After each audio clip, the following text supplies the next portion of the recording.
भुसावळच्या नगराध्यक्ष आहेत गायत्री बंगाळे त्यांचे कागदपत्र जातमध्ये आरोप ठरल्याचं सांगितलं जातं की आपल्याला कलेक्टर महोदयाने सांगितल्याप्रमाणे ही अर्धी न्यायिक प्रक्रिया आहे. व्हॅलिडिटी कमिटी सगळ्याच ज्यांची कास्ट सर्टिफिकेट इथे व्हेरिफिकेशनसाठी जातं त्याच्यात छाननी करण्यात येते आणि यांच्या बाबतीत तर तक्रारी पण झालेल्या होत्या. आपण ज्या कास्ट सर्टिफिकेट बनवतो आपण त्या जातीचे आहे की नाही आहे हे सिद्ध करणं त्या व्यक्तीचं काम असतं स्वतः.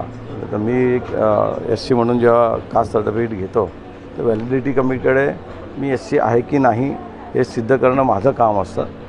त्या अनुषंगाने व्हॅलिडिटी कमिटीने त्यांना पुरावे मागितले होते.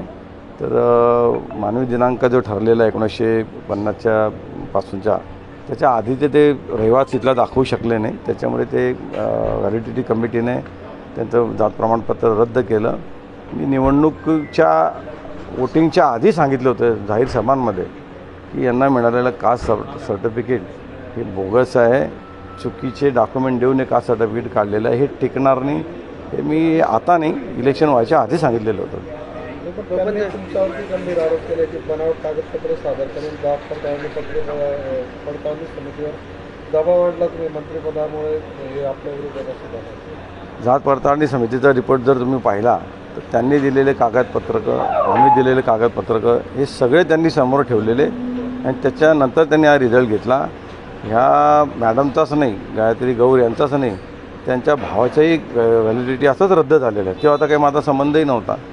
त्याचं चुलत भावातही त्यांनी व्हॅलिडिटी रद्द केलेली आहे, OBCची ती पण. त्याच्या काकांनी पण असं सर्टिफिकेट काढलेलं आहे. तेव्हा तर आमचा काही संबंधही नव्हता. साधारणतः 2-2.5 वर्षापूर्वीचे काका माझ्याकडेच आले होते की व्हॅलिडिटी मिळत नाही आम्हाला, ती मिळवण्यासाठी मदत करा म्हणून. तेव्हा ती कागदपत्रं पाहिल्यानंतर कळलं होतं की तुम्ही इथले नाही आहे, मूळचे, त्याच्यामुळे तुम्हाला मिळणार नाही. प्रत्येक राज्याचं रिझर्वेशनचं एक क्रायटेरिया ठरलेला असो. कोणत्या त्यांनी अनेक ज्या जाती आहे प्रत्येक राज्याच्या वेगवेगळ्या जातीला रिझर्वेशन ठेवलेलं आहे. त्या अनुषंगाने जर इथल्या रिझर्वेशनमध्ये बाहेर राज्यातले जर रिझर्वेशनचे जर आलं तरी मला वाटतं प्रथा चुकीची पडेल. ह्या नुसतं SC साठीचाच प्रॉब्लेम नाही, ST आहे, OBC आहे, VJNT सगळीकडेच असं वाढत जाईल. म्हणून ज्याच्या राज्यामध्ये त्याने जे ठरवून दिलेलं आहे तिथेच त्यांना सर्टिफिकेट मिळतं आणि ते आतापर्यंत तसंच चालू आहे. पण आता ते समितीने ते अवैध ठरवल्यामुळे आता ती जागा त्यांना अपात्र करण्याची मागणी आपल्याकडून केली जाणार आहे का? ॲटोमॅटिकच अपात्र होतील. ते प्रोव्हिजनच तशी आहे की कलेक्टरांना एकदा ते विषय कळल्यानंतर ते शासनाला कळवतात आणि शासनाकडनं मग तसं नोटिफिकेशन निघतं. हो, 100% निवडणूक होईल पुन्हा.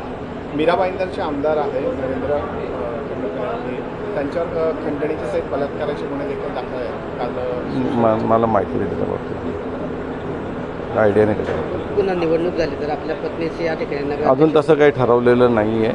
तसं पक्षाचा आदेश आहे, पक्षाच्या नेत्यांशी बोलून त्याच्यानंतर कोणाला द्यायचं काय द्यायचं ते पक्ष ठरवेल. जळगावची विधान परिषदेची जागा शिवसेनेला मिळावी, शिंदे गटाला गुलाबराव पाटलांचा आग्रह, मुलाचे फलकही लागल्याचं वरिष्ठ लेवलवर या सगळ्या गोष्टी होत असतात. एकनाथ शिंदे असतील, आमचे मुख्यमंत्री असतील, आदरणीय गिरीश भाऊ, हे सगळे वरिष्ठ लोक ठरवून त्या बाबतीतला निर्णय घेतील. भुसावळ सहित जिल्ह्याचं मोठ्या प्रमाणात तापमान वाढलेलं हे फक्त भुसावळ जळगावचंच नाही, महाराष्ट्रामध्ये इवन भारतामध्ये पाहिलं तर सगळीकडे तापमानात प्रचंड वाढलेलं आहे. आणि खरं याला सिरियसली घेण्याची आवश्यकता आहे की आपण ज्या पद्धतीने एक प्रकारे कॉन्क्रीटचं जंगल वाढत चाललं आहे, झाडं कमी होत चालली आहे, पाण्याचा उपसा वाढत चालला आहे, ते एक सगळ्यांनी पर्यावरणाच्या दृष्टीने याच्याकडे पाहण्याची आवश्यकता आहे. आणि त्या दृष्टीने केवळ सरकारवर ढकलून चालणार नाही आता ही गोष्ट. तर प्रत्येक व्यक्तीने या लढ्यामध्ये उतरून पर्यावरणाचा वाचवण्यासाठी प्रयत्न केले पाहिजे आता.